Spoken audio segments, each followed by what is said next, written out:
2019 году была набрана 6-я Якутская национальная студия. Эти 4 года вообще пронеслись молниеносно. Для меня Щепкинское училище – это уже родное место. Мы стали как братья и сестры.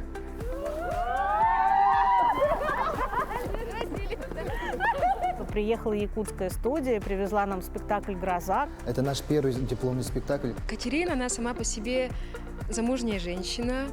Я в этом спектакле любовник Катерины. Когда мы, например, играем «Грозу», то в зале плачут. Снимаю шляпу перед Островским. Уруй! Айхал! Уруй! Айхал! Уруй! Айхал! Айхал! Айхал!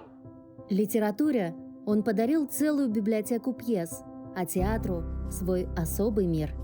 Так говорили об Александре Николаевиче Островском его современники. Великому драматургу, основоположнику русского театра в этом году 200 лет. Настоящая Щелыкова гораздо лучше воображаемого, настолько, насколько природа лучше мечты. Это была любовь с первого взгляда. И вот эту любовь Александр Николаевич пронес до конца своих дней. Щелыкова – усадьба Островского. Здесь писатель жил, набирался сил после шумной Москвы, вдохновлялся и творил. По этим тропинкам часто прогуливался Александр Николаевич.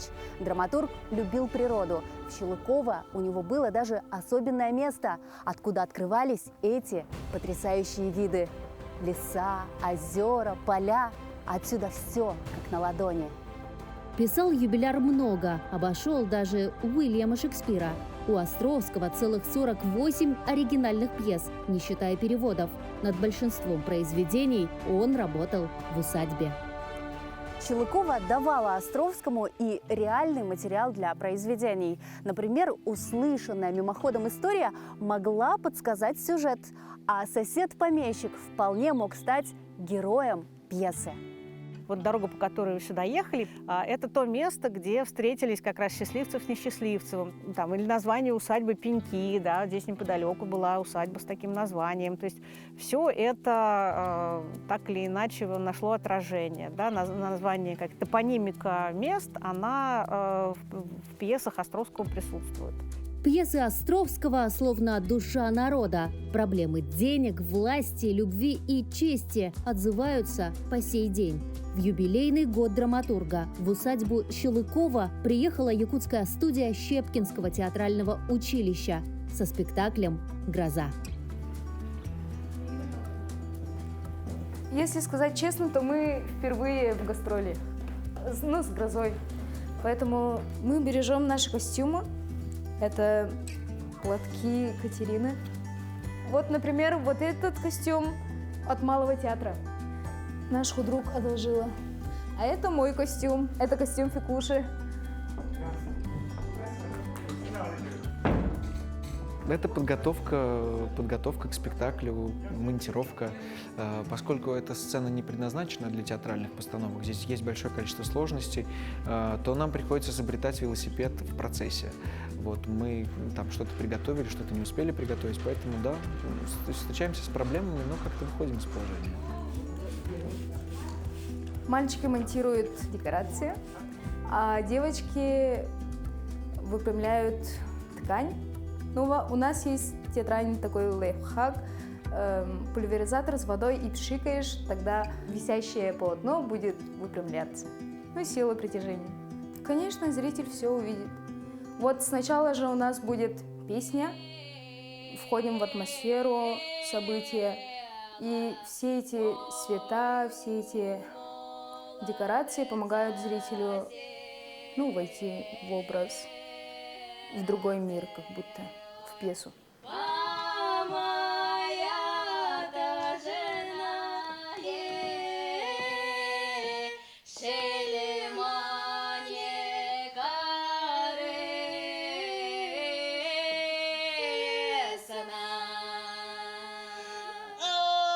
Предметный мир Островского совершил революцию в театре. До него оформление сцены к спектаклю собиралось из того, что есть. Но драматург установил иные правила. Каждый предмет должен играть на образ.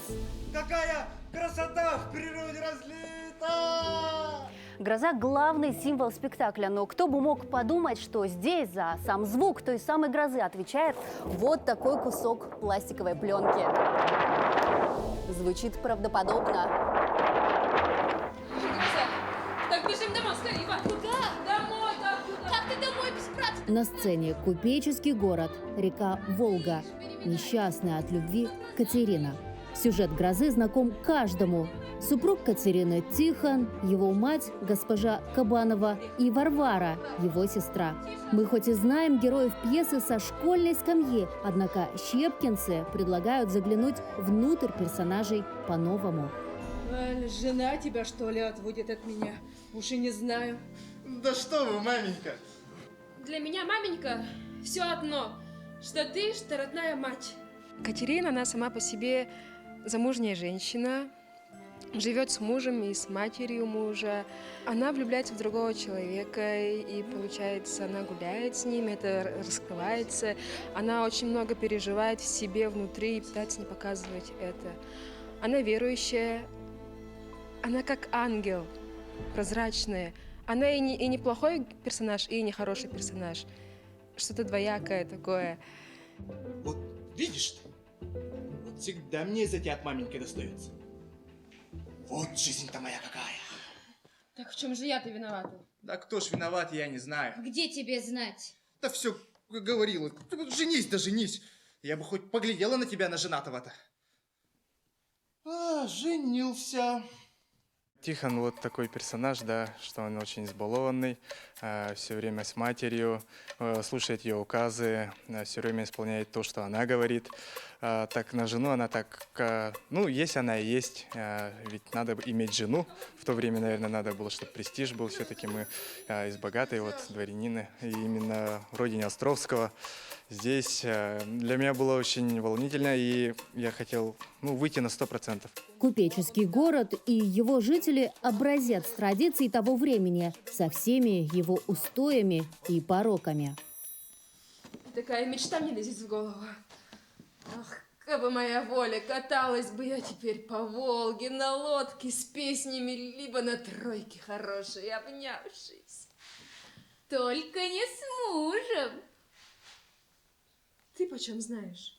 И вот однажды в Калинов приезжает молодой, образованный красавец Борис. О,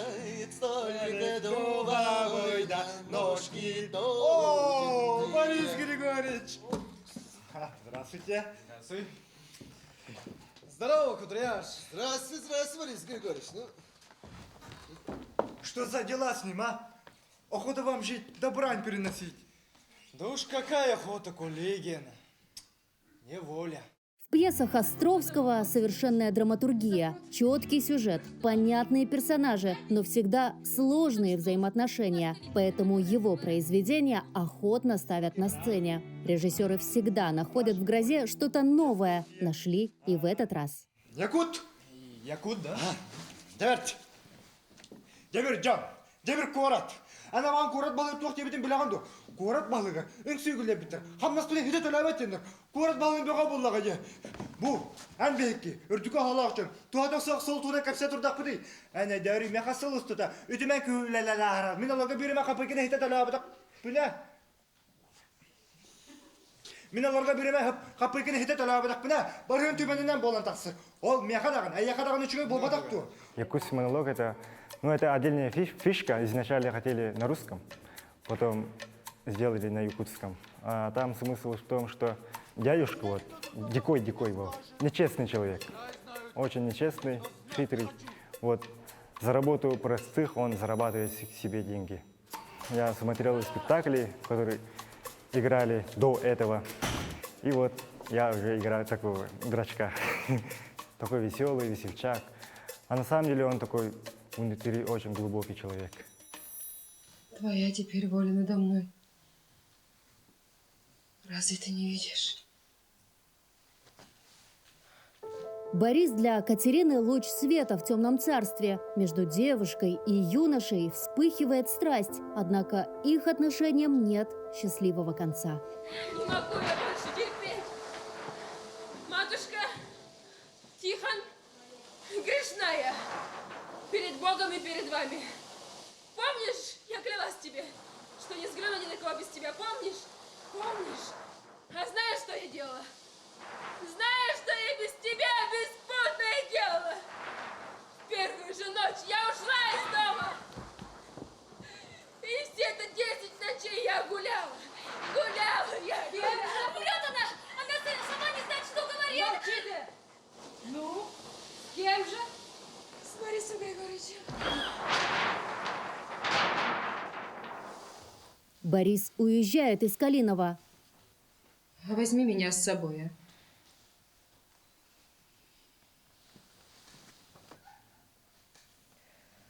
Нельзя мне, Кать. Не по своей я воле еду. Так тяжело. Так тяжело, что умереть легче. Жизнь моя. Прощай. Я пойду вытащу ее. Не пущу, не думай. Да взглянуть ты мне хотя бы. Ты еще взглянешь. Вот вам ваша Катерина. Возьмите. Возьмите ее. Тело ее здесь. А душа теперь не ваша. Это вы ее погубили! Вы! Мы с тобой дома поговорим.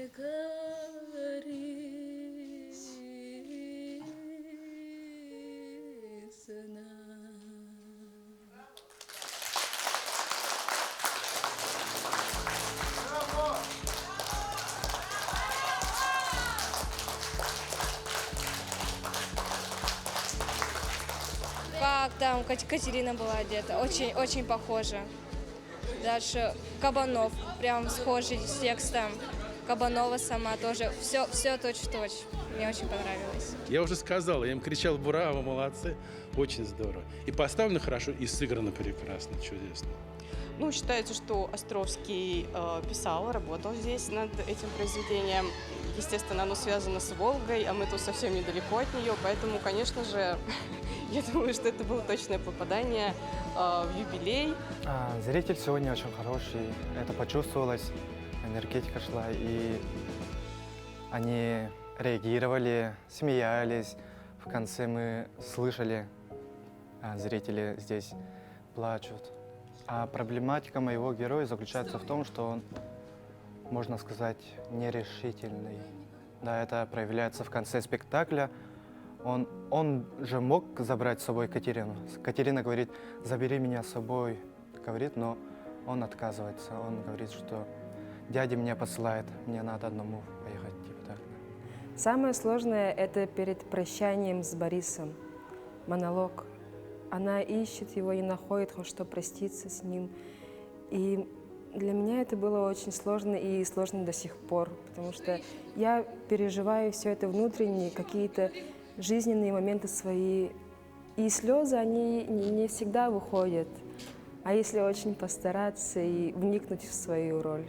Наш педагог Максим Филатов, которому я сказала, что, понимаешь, она не утопилась, как бы, и не во грехе умерла, а в том, что она как бы ушла их, чтобы храм был. Так когда затопленные деревни в России, но церкви торчат как бы из воды, что вот она ушла как бы вот туда, к свету. Мы выпустили, это был первый спектакль, который мы выпустили, это был на 3-м курсе. И очень мне важно было, чтобы мы его выпустили именно на 3-м, поэтому мы очень много работали, и я их брала в театре, они почти все время репетировали в театре. Надо было это как-то почувствовать, тем более как бы мы взяли такое очень важное для себя такое, не знаю, знаковое решение сделать к юбилею Островского спектакль на русском языке. Вот это наш такой подарок Островскому, такой поклон ему и благодарность. И я считаю, что это они с этим справились. В 2019 году была набрана 6-я Якутская национальная студия. Это через 19 лет. До этого 5-я студия была выпущена в 2002 году. Первый художественный руководитель у нас был Борис Владимирович Клюев. Он же был, оказывается, молодым педагогом у 3-й студии. В 3-й студии, как вы знаете, учились Андрей Исаевич Борисов, Ефим Николаевич Степанов. И они являются его первыми учениками. Ему было всего там тоже за 20 лет хвостиком. На втором курсе к нам пришла Титова Людмила Владимировна. В основном у нас педагоги с малого театра. Это наша школа считается школой малого театра, поэтому в основном педагоги из малого театра. Основные предметы наши специализированные – это мастерство актера, сценическая речь, фехтование, танец, сценическое движение. Особенность национальной студии – это в том, что они обучаются на родном языке. Потому что Шепкинское училище – это единственная кузница в России, которая готовит именно актеров для национальных театров. В истории якутских студий «Гроза» у нас единственный спектакль, который идет на русском языке. До этого все студии они выпускали спектакли только на родном языке. Ты иди спрячься там где-нибудь, а я тут на виду встану, чтоб не подумали чего. Ты иди спрячься там где-нибудь, а я тут на виду встану, чтоб не подумали чего. Вот так. Это из сцены, со сцены, когда Борис, я говорю Борису Григорьевичу, что уже муж приехал. Голос – это главный инструмент артиста. Я сначала сама представляю себе картинку, и как бы оно звучало, и через мой рот и голос оно выходит само по себе. Айталына Яковлева рождена для сцены. В родном Татинском Улусе, будучи школьницей, она уже была звездой. Выступала на концертах, пробовала себя в эстраде, но всегда стремилась в актрисы. Мечта привела ее в якутскую студию Щепкинского училища. Варвара – это моя, по сути, первая большая роль. И однажды Людмила Владимировна сказала: «Ищи это в себе». Я поискала. Сначала мне было очень трудно, потому что я сама по себе такая стеснительная, что ли, немножко замкнутая. Сложно было воплотить роль. И она мне сказала: ищи в себе. Я поискала, и кажется, получилось. Эти 4 года вообще пронеслись молниеносно. Мне как-то еще не хватает, я хочу еще отучиться, еще пару годиков, 2. Да, но они, конечно, выросли, намного выросли, потому что они пришли совсем детьми, они после школьной скамьи, сейчас они совсем другие.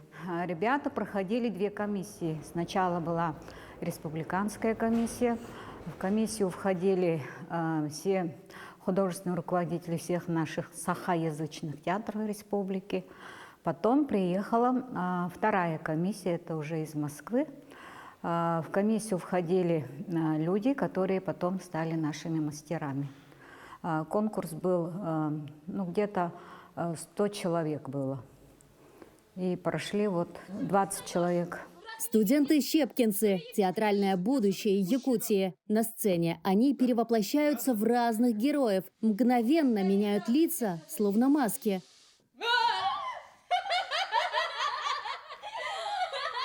Что, красавицы? Что тут делаете? Ожидаете кавалера? А вне театра каждый из них пишет свой сценарий жизни. Первый курс вообще очень быстро прошел, мне он очень понравился. И мы с ребятами так интересно распределялись по комнатам. Кто первый с кем познакомился, так и разжились. Девочки же, они смотрят, какие мальчики на курсе. И я как-то посмотрела, думаю, что-то никакого интересного мальчика нет. И что-то так в сентябре все спокойно так и прошло. А потом раз смотрю, к нам один мальчик заходит там за порошком, мусор выкинуть. Красивый такой. Потом мы что-то начали общаться, гулять. То есть ты в Москве нашла еще и свою любовь? Да. Мы с Гришей познакомились 8 декабря. Уже начали встречаться официально. И на 3-м курсе, 24 апреля, мы решили, что можно расписаться. Поехали в дворец бракосочетания и расписались. Теперь мы Муж и жена. Получается, 24 апреля теперь это дата вашей годовщины. Да, 24 апреля, как у моих родителей.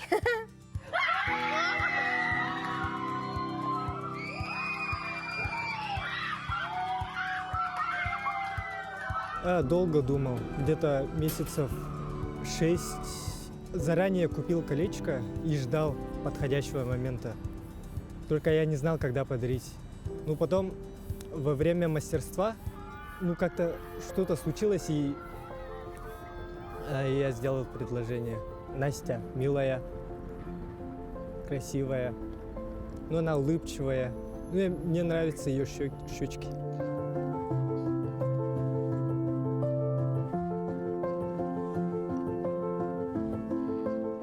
По-моему, Андрей Савич Борисов, тоже студент якутянин 3-й якутской студии, он же тоже встретил свою любовь, будучи студентом. Да. И ты не замечаешь такую прямо параллель? Не знаю. Может быть, Гриша тоже станет министром культуры. Может быть. А ты заслуженной артисткой, как Степанида Борисова. Надеюсь, что так и будет. Не против, вообще не против.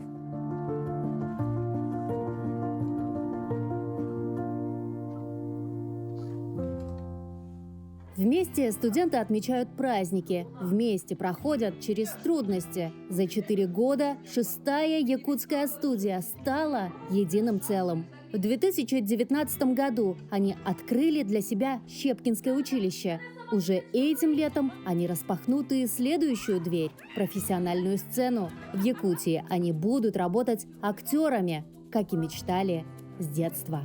Поедем в Якутию, развивать свою культуру, нести культуру свою. Для меня это сейчас самая главная цель. Я хочу быть актером, мне нравится здесь учиться, и я хочу работать дальше актером. Да, мы очень дружные, мы очень сплоченные ребята, мы уже 4-й год вместе. Сегодня можно сказать, что моя мечта стать актером исполняется. Театр для меня лично это что-то высокое, прекрасное. Мы уже откроем для себя профессиональную сцену, распределимся по разным театрам нашей Якутии. Каждая студия, она отчитывается перед зрителями якутскими, да. Там же они проходят распределение. Мы готовим целый проект, это Дни Щепкинского училища. Они покажут все 5 спектаклей. Это «Старший сын» Вампилова. «Гроза» у нас первый дипломный спектакль. «Сон в летнюю ночь» Шекспира. «Шоколадный солдатик» Бернард Шоу. Но что у них есть и чего, я всегда говорила, чего нет у других, это какая-то фанатичная преданность месту.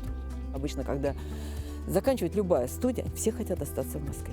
Тут даже никогда разговора не было. Каждые каникулы они все хотят поехать домой. Они в это не играют. То есть она в них есть, они даже не говорят об этом. Но она есть и есть, называется. И это очень-очень ценно.